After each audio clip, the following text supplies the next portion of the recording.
करवंदाची चटणी बनवूया. त्यासाठी आपल्याला करवंद धुवून घ्यायचे.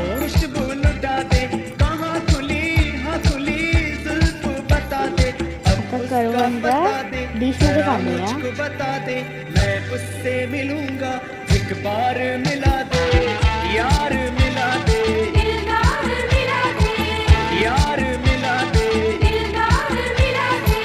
आता आपण करवंद कुटून घेऊया.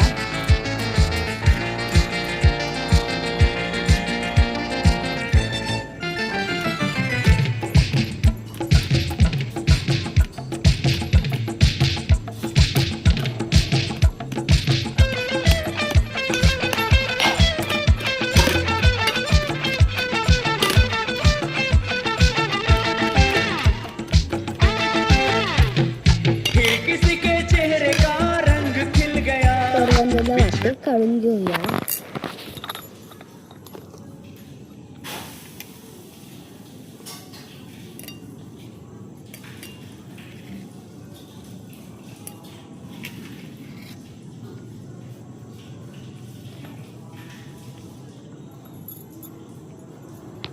आता आपण 1 चमचा साखर,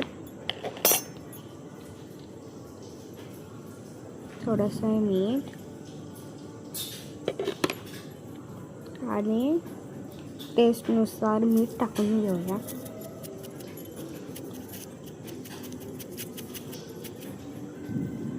आता आपण सगळं मिक्स करून घेऊया.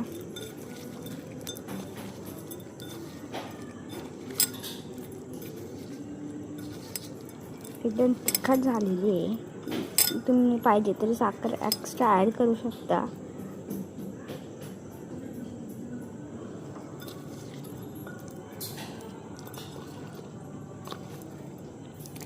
आपली चटणी रेडी आहे.